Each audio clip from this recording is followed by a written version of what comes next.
아멘. 우리가 살고 있는 시대는 우리가 잘 알다시피 경쟁 사회에서 우리가 살고 있습니다. 그래서 이 경쟁 사회에 산다는 것은 계열이 있고 계급이 있고 서열이 있고 상하가 존재하는 사회를 말하고 있습니다. 그래서 누군가 다 모두가 다 이 세상에서 이기려고 그러면 생존 경쟁에서 살아남아야 하는 것입니다. 그 경쟁 속에서 살아남으려면 우리에게는 늘 탐욕과 욕망이 우리 가운데 가득 차게 되는 것입니다. 그래서 사람 마음 가운데는 이러한 탐심과 욕망이 있기 때문에 늘 소유욕이 우리 속에 있습니다. 그래서 끝없이 가지려고 그러고 더 가지려고 해. 그래도 거기에는 만족함이 없다는 것입니다. 그래서 야고보 기자는 우리에게 이렇게 말씀하고 있습니다. 욕심이 잉태하면 죄를 낳고 죄가 장성하면 사망을 낳는다고 말씀하고 있습니다. 바울은 우리에게 이렇게 말합니다. 내가 예수를 만난 후에 정욕과 탐심을 십자가에 못 박았다. 그러면서 세상을 살아갔다는 것입니다. 그만큼 우리가 이 정욕과 탐심은 끊임없이 우리의 삶 가운데 역사하는 것입니다. 오늘 본문에 제자들의 모습을 보게 되면 바로 그런 모습입니다. 그들이 예수님을 만나게 됩니다. 예수님이 그들을 불러주셨지요. 그런데 여러분, 그들이 예수님을 따라갈 때는 자기가 가지고 있는 모든 것을 다 버리고 예수님을 따라가게 되었습니다. 그런데 여러분, 예수님과 함께 이들은 3년 동안 동고동락했습니다. 함께 살고 함께 먹고, 그리고 예수님이 행하시는 많은 기적들과 이적들을 보게 되었습니다. 예수님 마음을 알 수 있었음에도 불구하고 그들은 여전히 예수님의 그 모든 것들을 이해하지 못한 채 자신들의 인간적인 그 모습 그대로 그들이 나타나게 되었습니다. 그래서 오늘 본문에 나온 말씀을 보게 되면 이 특별히 야고보와 요한이 자기들이 이 예수님께서 진정으로 왕으로 가면 우리는 한 사람은 좌편에 한 사람은 우편에 앉고자 하는 으뜸이 되고자 하는 모습을 오늘 본문 속에서 발견하게 됩니다. 우리가 살고 있는 시대도 마찬가지잖아요. 모든 사람들이 다 최고가 되려고 하고 으뜸이 되려고 합니다. 그래서 누군가가 말했습니다. 이 더러운 세상, 1등만 알아주는 세상, 그러면서 풍자한 것처럼 오늘 우리 사회에든 이 오늘 성경에 나오는 제자들의 모습 속에서도 모두가 다 으뜸이 되고 최고가 되기 위해서 어떤 수단과 방법을 가리지 않고 목적만 달성하면 된다. 내가 어떻게 하든지 간에 결과만 좋으면 된다.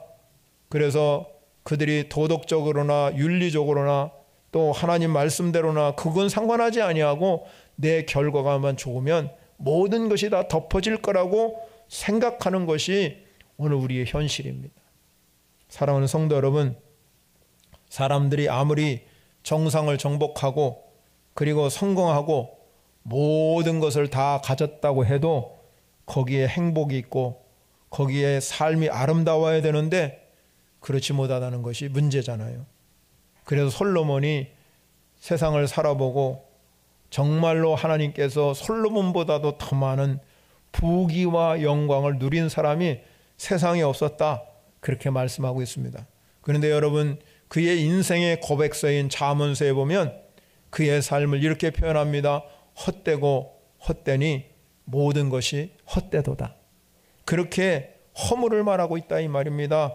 그렇습니다. 여러분, 우리가 이 세상을 살아가면서 우리가 행복을 추구하고 또 우리가 만족한 삶을 살기를 누구나 다 원하고 있습니다.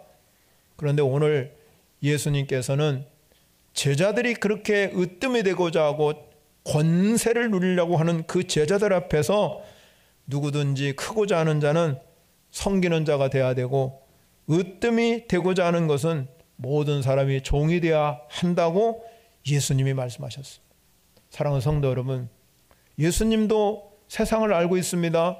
세상에서 모든 걸 가지고 살아야 되고 누리고 살아야 되는 것이 예수님 몰랐겠습니까? 다 알았습니다. 그럼에도 불구하고 예수님은 그들을 향해서 섬기는 사람이 되라.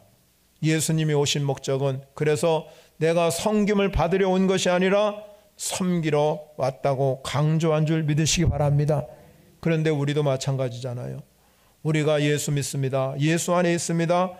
그러면 우리도 예수님처럼 종의 모습을 갖고 섬기고 살라고 명령한 줄 믿으시기 바랍니다. 그래서 예수님은 우리가 십자가를 지기 전에 최후의 만찬을 벌렸습니다. 그리고 제자들의 발을 일일이 다 한 사람 한 사람 씻어주셨습니다. 그리고 예수님이 제자들에게 당부했습니다. 너희들도 똑같이 나처럼 섬기는 삶을 살으라고 계속해서 예수님이 강조하게 됩니다.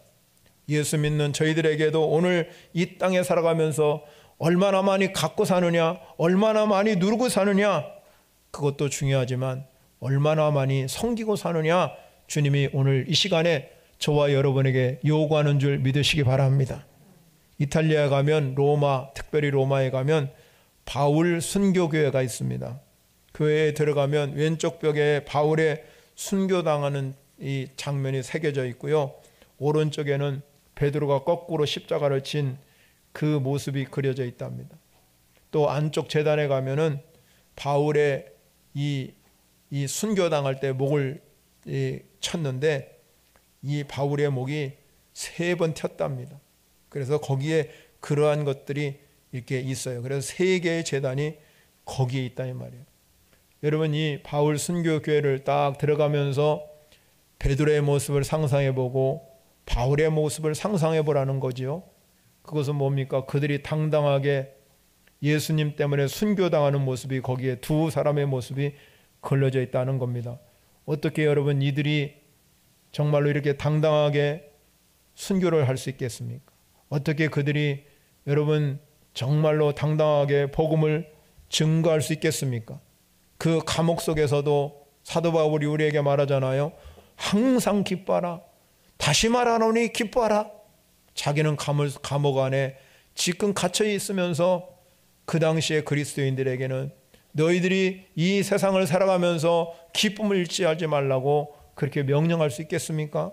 그것은 바로 그들이 가지고 있는 정말로 사상이에요. 그것이 뭡니까? 내가 예수 그리스도의 종이다. 나는 예수 그리스도의 종이라고 선포하고 있단 말입니다. 그래서 베드로나 이 바울이 신약성서에 있는 많은 글들을 쓰면서 내가 예수 그리스도의 종 되었음을 선포했단 말이에요. 리차드 포스터라는 유명한 신학자가 있습니다. 그분이 영적 훈련과 성장이라는 책을 썼어요. 굉장히 많은 목사님들이 읽혀지는 책인데 여기에 보면 섬김과 종이 될 때 선택하는 방법이 다르다는 거예요. 섬김을 선택할 때는 누구를 섬길 건가? 그걸 내가 결정하는 겁니다. 내가. 누구를 섬김을 결정할 때. 그런데 종으로 선택할 때는 이 섬기는 대상자를 내가 결정하는 게 아니라 누구라도 섬겨야 된다. 이것이 바로 종의 모습이라는 겁니다. 여러분, 우리는 예수 믿고 구원받은 그리스도인인 걸 믿으시기 바랍니다. 그렇다면 우리 이 사순절 기간에 주님께서 우리에게 어떤 삶을 살아가야 되느냐 하는 겁니다. 그것은 다름이 아니라 예수 그리스도의 종이다. 바울이 이야기한 것처럼 베드로가 얘기한 것처럼 우리도 예수님께서 오늘 모든 사람이 종이 되어야 하리라고 명령한 것처럼 여러분들이 예수 그리스도의 종이 되어서 우리는 섬김의 삶을 사는 삶이 되어야 될 줄 믿으시기 바랍니다. 그것이 인생의 최고의 가치요 행복이라는 겁니다. 이런 말이 있습니다. 우리가 얻은 것으로는 생계를 유지하지만 주는 삶으로 이루어간다는 말이 있습니다. 여러분, 우리가 살아가면서 당연히 먹을 것도 필요하고 입을 것도 필요하고 살 집도 필요합니다.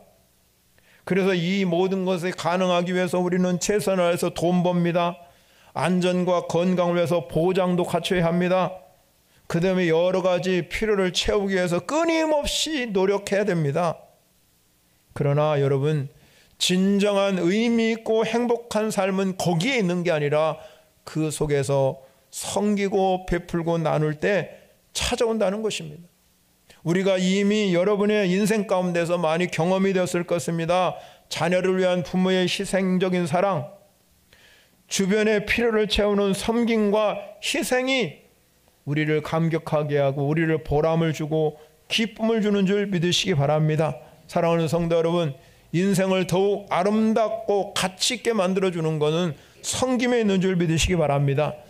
어떤 조사에 보니까는 적어도 일주일에 한 번씩 가서 자원봉사를 하든 어떤 봉사를 하든 간에 봉사를 하면 돈으로 환산할 수는 없지만 연봉 3,500만 원 받는 사람과 8천만 원이 올라갔을 때 맘먹는 수준, 내가 연봉 지금 3,500만 원 받는다면 8천만 원 받는 사람과 맘먹는 그런 수준의 행복감을 누리고 산대요. 그만큼 우리의 인생에서 돈으로 수치로 따질 수 없는 것은 내가 많이 가졌다고 그 사람들이 행복한 것이 아니라 내가 가진 것이 적다 할지라도 누군가와 함께 나누고 살아갈 때 거기에 행복이 있고 하나님의 기적이 일어나는 줄 믿으시기 바랍니다. 여러분, 사랑하는 성도 여러분, 우리가 잔잔한 호수에 가서 여러분이 조그만 조약돌을 들고 싹 던지면 파장이 일어나듯이 우리가 이 세상 속에, 이 각박한 세상 속에서 살아가면서 저와 여러분들이 우리는 정말로 예수 그리스도의 종입니다, 나는 예수 그리스도의 종입니다고 선포하면서 여러분의 인생 가운데 가장 이 섬김을 강조하고 섬겨만 산다면 여러분의 주변에 이 진한 파장이 일어나고 감동이 일어나가지고 삶이 변화되고 새로워지는 줄 믿으시기 바랍니다. 사랑하는 성도 여러분, 우리는 이 섬김이 얼마나 중요한가. 바울이 이제 마지막으로 자기가 예루살렘에 올라가게 되는데 그 예루살렘에 올라가게 되면 이제 죽을지도 모르는 그런 현장이 있습니다. 그래서 이 바울이 이제 마지막으로 생각한 것이 뭐냐면 자기가 있는 곳이 밀레도라는 곳에 있었는데 그 옆에 동네에 있는 에베소 장로들을 청빙을 했어요. 지도자들을 다 불러놓고 그가 사도행전 20장 35절에 가서 말하기를 이렇게 그들에게 당부를 했어요. 범세 여러분에게 모범을 내가 보여주었다. 모범을 보여준 것 같이 수고하여 약한 사람을 돕고 또 주 예수께서 친히 말씀하신 바 주는 것이 받는 것보다 복이 있다 하신 말씀을 기억하여야 할지니라. 할렐루야. 이 바울이요 마지막으로 부탁한 게 다른 게 아니에요. 니들 잘 먹고 잘 살아라, 돈 많이 벌어라, 그것도 중요하지만 이 바울이 자신이 주는 삶을 산 것처럼 너희들도 주는 삶을 사는 것이 정말로 가치 있는 인생이라는 것을 마지막으로 부탁했습니다. 예수님께서도 말씀하지요. 주는 삶은 흔들고 누르고 넘치도록 채우는 효과가 있다, 이 말씀입니다. 예수님 시대에 삭개오라는 세리장이 있었습니다. 이 삭개오라는 사람이 간절한 마음으로 예수님을 만나기를 원했습니다. 그 예수님이 그를 보고 내가 오늘 내 집에 가서 유할 것이다 그랬습니다. 그런데 여러분, 이 삭개오가 진짜 인격적으로 예수를 만났어요. 인격적으로 예수를 만나니까 변화가 일어나기 시작했습니다. 삭개오가 예수님께 말합니다. 주님, 내가 가지고 있는 소유 절반을 띄어가지고 가난한 사람에게 주겠습니다. 그리고 만약에 내가 누구 건가를 속여서 빼앗은 일이 있으면 내가 네 갑절로 갚겠다는 그러한 이 고백을 이 삭개오가 하게 됩니다. 삭개오가 이런 고백할 수 있는 것은 자기 힘으로 한 게 아니에요. 진짜 예수님이 자기 마음 가운데 오셨기 때문에 여러분, 이 삭개오가 그렇게 고백할 수 있는 줄 믿으시기 바랍니다. 진정한 삶의 가치는 우리가 이렇게 세상을 살아가면서 이 정말로 다 움켜쥐고 사는 이 시대 속에서 우리 예수 믿는 사람들이 행복한 마음을 가지고 나누고 살 때 진정한 거기에 가치가 있고 거기에 하나님의 복이 있는 줄 믿으시기 바랍니다. 오늘 살고 있는 우리 새 세상은요, 서로 시기하고 질투하고 물고 뜯고 하는 세상 속에서 누군가 여러분 예수 믿는 사람이 종의 자세를 가지고 섬기고 있다면 여러분의 있는 그 주변이 진짜 변화되고 나 때문에 누군가가 행복할 수 있다면 얼마나 여러분 그것이 만족감이 있겠습니까? 그런데 여러분 그러지 않아요. 사람들은 다 누구나 최고가 되려고 하고 으뜸이 되려고 하니까 그 마음 가운데 욕망이 싹트고 그 욕망 속에는 뭐가 생기냐면 막 분노가 치밀러 올라요. 그래서 여러분 그렇게 되면 나도 행복하지 못하고 옆 사람도 절대 행복하지 못하고 우리는 행복자가 되어야 될 줄 믿으시기 바랍니다. 우리 그리스도인이 되었다 하는 것은 행복을 나누는 사람이 되어야 된다는 것이죠. 그렇기 때문에 우리가 행복을 전할 수 있는 것은 우리가 나누고 베풀 때 그 섬김이 행복이라는 거예요. 하나님이 이스라엘 백성들을 구원해 주고 나서 그들에게 뭐라고 말씀했냐면 너는 행복자다, 행복한 사람이다, 그렇게 말했어요. 그런데 여러분 행복한 삶이라는 것은 공짜로 얻어지는 게 아니라 거저 얻어지는 게 아니에요.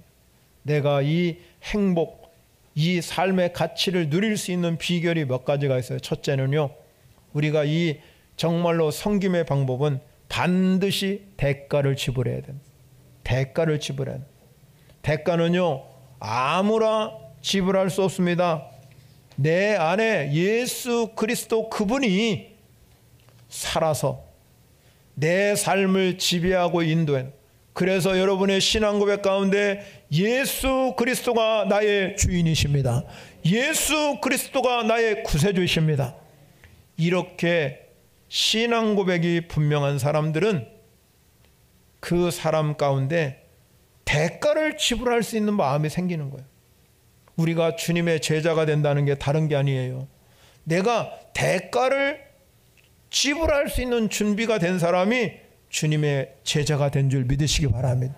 우리는 헌신의 대가, 희생의 대가, 남보다 먼저 내가 손을 내밀 수 있는 자, 먼저 웃음을 주고 격려를 주고 사랑을 베풀 수 있는 손을 필 수 있는 자가 대가를 지불하는 거예요. 오늘 본문에 여러분 44절에 보면 예수님께서 우리에게 당부한 것이 무엇입니까? 모든 사람이 종이 되어야 된다. 모든 사람의 종이 되어야 한다. 이렇게 말씀하고 있습니다. 모든 사람이 종이 되어야 된다는 이 말은 예수님께서 그냥 하신 말씀이 아니라 우리가 신앙생활하면서 대가를 지불하고 살아라는 겁니다. 수많은 그리스도인들이 처음에는 열심히 사랑도 하고 봉사도 하고 헌신도 합니다. 그런데 여러분 그것이 끝까지 가면 괜찮아요. 에베소 교회를 향해서 첫사랑을 잃어버렸다고 이 요한에게 예수님이 그렇게 권면했어요. 우리 신앙도 마찬가지예요. 처음에는 열심히 열정을 다합니다. 그러다 신앙생활이 점점점 타성에 젖어버리게 되면 나도 모르는 사이에 악한 영들이 내 안에 들어갔고 나를 견고한 진을 만들어버립니다. 그러면 그때 되면요, 여러분 아무리 신앙생활을 오래 해도요, 감각을 잃어버리고 삽니다. 영적인 감각을 잃어버리고 성령님의 민감한 반응을 하질 않아요, 그 사람에게는. 그래서 신앙생활이 점점 타성에 젖어들어서 우리의 삶이 자꾸 달라지기 시작합니다.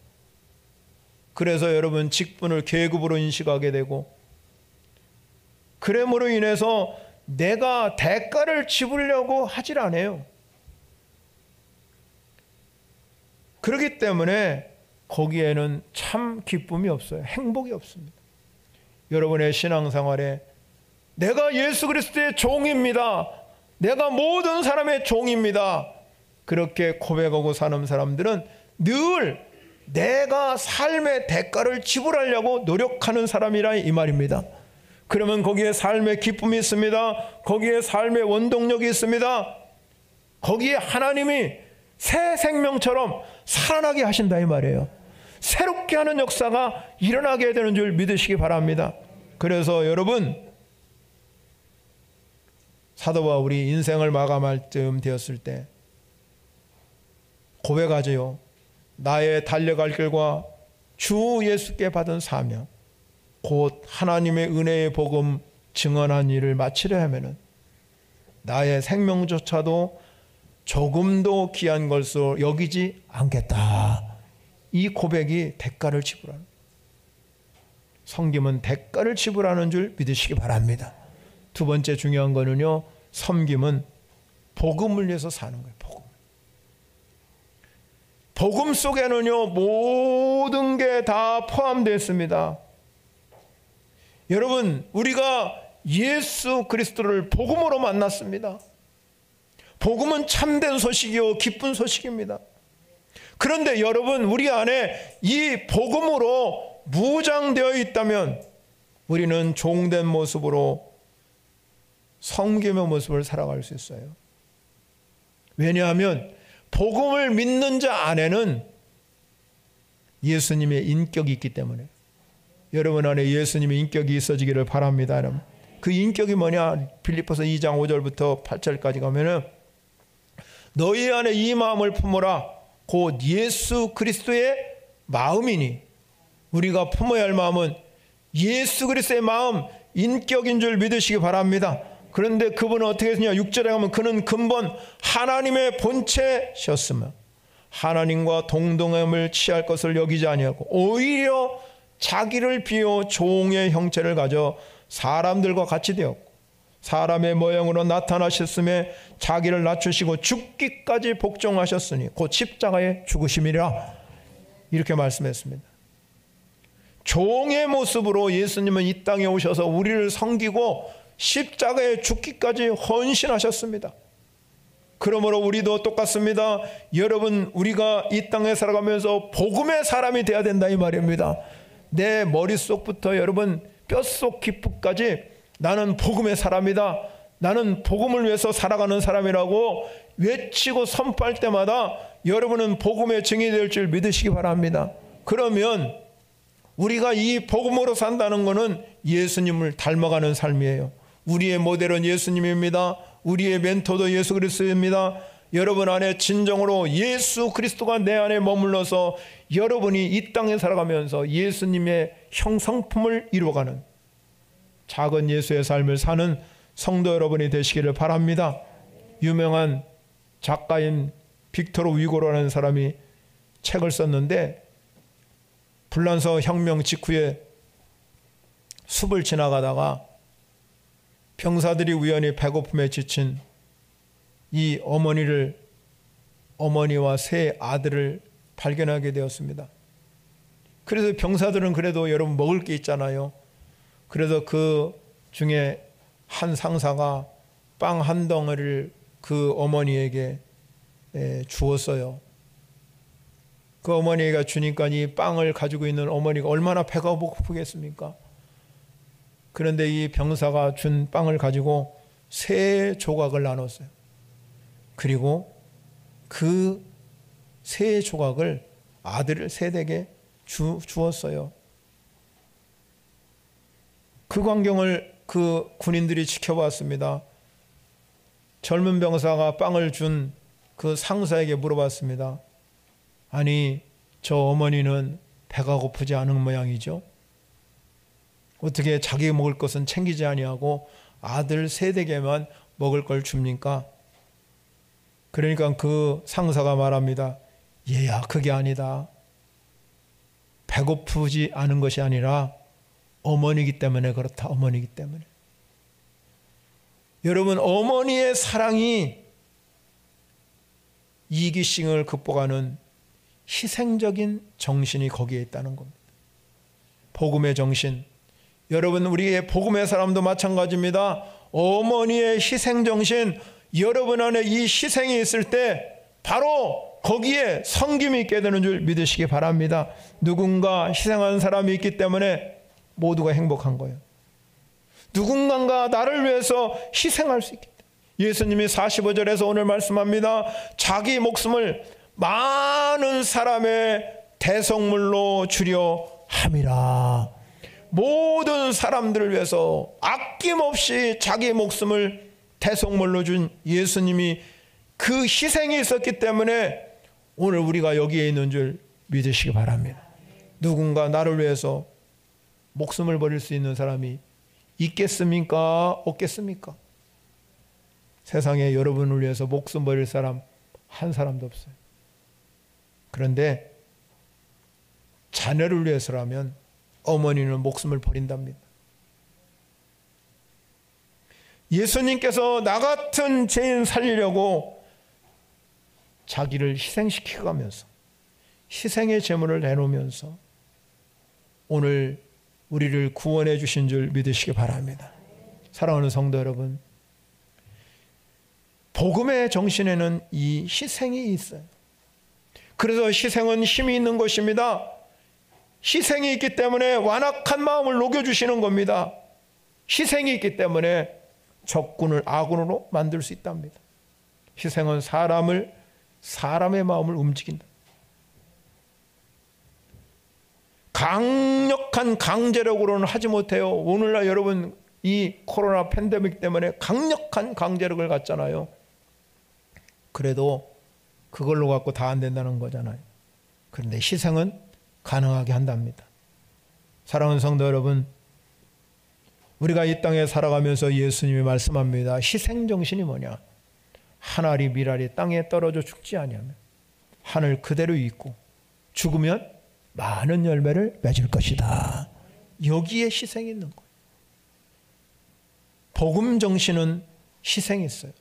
성김은 복음을 위해서 사는 사람인데, 여러분이 예수님께서 우리에게 세상의 많은 사람을 위해서 대속물로 주려고 오신 예수님, 그 희생 가운데 저와 여러분이 있는 줄 믿으시기 바랍니다.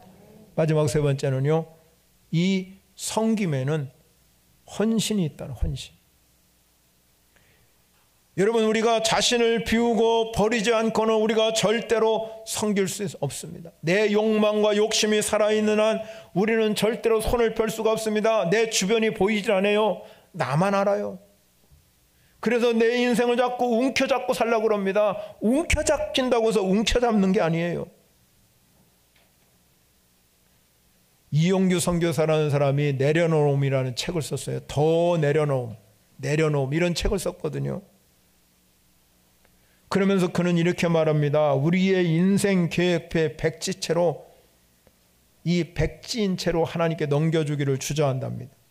대신 하나님께 내가 작성표를 쓰는 거죠. 하나님 이것도 필요하고요, 저것도 원합니다. 이런 것들을 다 쓰면서 하나님께 계획표를 보여주면서 하나님 결제해 주십시오.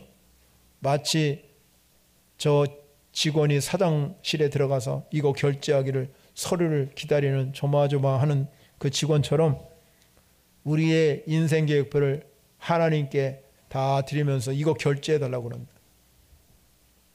여러분, 우리가 이 세상을 살아가면서 왜 내 인생의 계획을 하나님께 맡기지 못하느냐? 그 이유는 이 책에서 보면은 하나님을 절대로 신뢰하지 못하기 때문에 그런.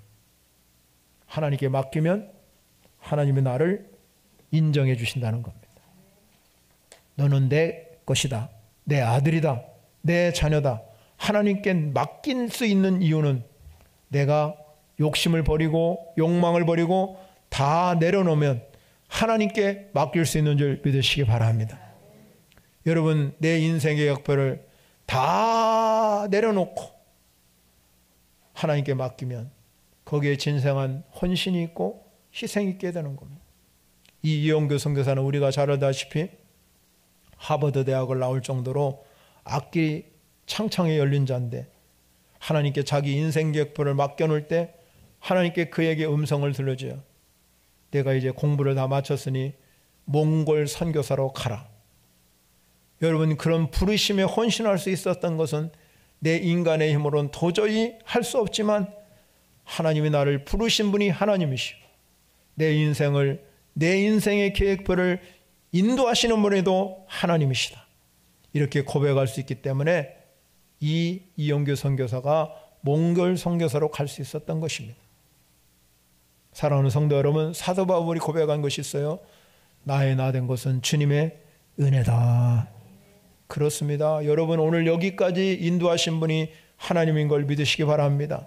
그러면 우리가 이 땅에 살아가면서 우리 오늘 이 사순절에 우리가 가져야 할 것이 뭡니까? 종의 마음입니다. 종의 마음. 내가 가질 수 있는 방법은 종의 마음을 갖고 내가 움켜쥐고 사는 게 아니라 하나님 나에게 주셨사오니 감사하면서 내 있는 것을 섬기면서 살아가는 사람이 가장 아름다운 삶인 줄 믿으시기 바랍니다. 그래서 여러분, 우리가 이 섬김의 삶에는, 이 헌신의 삶에는 변화를 일으키는 힘이 있답니다. 절망하는 사람에게 희망을 주고 강팍한 사람을 녹이는 힘도 있고요, 교만한 사람을 변화시키는 힘도, 나태한 사람을 일으키는 힘, 죽어가는 사람을 살리는 힘도 거기에 있다는 것입니다. 세상에서 헌신만큼 강력한 영향력을 미치는 힘도 별로 많지 않답니다. 그렇기 때문에 헌신에는요, 그리스도의 향기가 확 나타나는, 이 향기가 팍 풍겨나간다는 겁니다. 예수님이 죽음을 앞에 두었을 때 우리가 잘 아는 마리아가 예수님 자신 그 발에 향유를 부어드렸어요. 머리털로 예수님의 발을 잘 닦아드렸어요. 그럴 때 여러분, 향유가 진동한 것이 아니라 그 헌신이 진동한 줄 믿으시기 바랍니다. 마리아의 헌신, 그 헌신이 진동됐기 때문에 복음이 증거되는 곳마다 이 여인이 행한 일도 늘 기억하라고 성경은 기록하고 있습니다. 그래서 우리 신앙인은 어디에 가서 내가 조명받는 자리가 아니라 내 삶의 자리는 헌신의 자리인 줄 믿으시기 바랍니다. 예수님께서 우리에게 사람이 친구를 위하여 자기 목숨을 버리면 이보다 더 큰 사랑이 없다 그랬습니다. 여러분, 우리가 오늘 본문을 통해서 제자들이 으뜸이 되고자 하고 좌편에 서려고 그러고 우편에 설게 하는 그 제자들의 모습을 보면서 예수님께서는 그들을 향해서 누구든지 크고자 하는 자는 너희를 섬기는 자가 되고 너희 중에 누구든지 으뜸이 되고자 하는 자는 모든 사람이 종이 되어야 한다고 선포하고 있습니다. 그렇기 때문에 우리가 살아가는 이 시대 속에서 주님이 요구하는 것은 섬김인 줄 믿으시기 바랍니다. 종의 마음을 가지고 섬김의 삶을 사는 것이 우리의 삶이라는 거예요. 유명한 미국 존 폴턴 목사님이 많은 제자들을 만들었는데요, 그 중에 힌두교에서, 인도 힌두교에서 그리스도인이 된 사람이 있어요. 교수인데, 그 힌두교 교수였는데 그리스도인이 되었어요. 근데 그게 뭐라고 말하냐면, 그리스도인들이 예수 그리스도처럼 이렇게 섬김을 가지고 산다면 인도는 내일이면 다 그리스도인이 될 거라고 그랬어요. 또 하나는 아랍의 무슬림이 있습니다. 야디드 목사라는 사람이 회심되었어. 그는 이렇게 말합니다. 모든 그리스도인들이 예수님처럼 섬김을 살았다면 아마 오늘날은 이슬람은 없어졌을 것이다. 그렇게 고백했답니다. 그만큼 우리가 예수 그리스도를 주인으로 모시고 살고 예수 그리스도가 나의 구세주라고 고백하면서도 형식적인 삶이 아니라 내 인생을 변화시키고 내 삶의 능력이 되고 축복이 되고 기적이 되는 예수 그리스도가 오늘 삶의 현장에 여러분과 동행자가 되어야 된다는 것입니다. 여러분의 삶의 현장에 실제적으로 역사하는 예수가 돼야지, 추상적인 예수가 되면 아무 의미가 없어요. 예수 믿으면서 매일 추상적으로만 예수 믿으면 무슨 의미가 있겠습니까? 여러분의 삶의 현장에 예수 그리스도가 오셔서 나를 주관하고 인도하는 주관자가 되시고 역사자가 되어야 될 줄 믿습니다. 그럴 때 그곳에 향기가 있고 그곳에 하나님의 역사가 있는, 그분이 진정으로 여러분의 삶의 주인이라 그분이 내 인생에 고백할 때 그분이 나의 예수님이십니다, 주인이십니다 고백할 그 속에 여러분의 삶의 현장에 주님과 동행하는 섬김이 있는 이 종의 모습으로 섬김있는 삶이 이 한 주간 살아가는 저와 여러분에게 임할 줄 믿으시기 바랍니다. 우리 찬양으로 영광, 말씀을 생각하면서, 오늘 주신 말씀을 생각하면서 찬양으로 먼저 영광 올려드리겠습니다.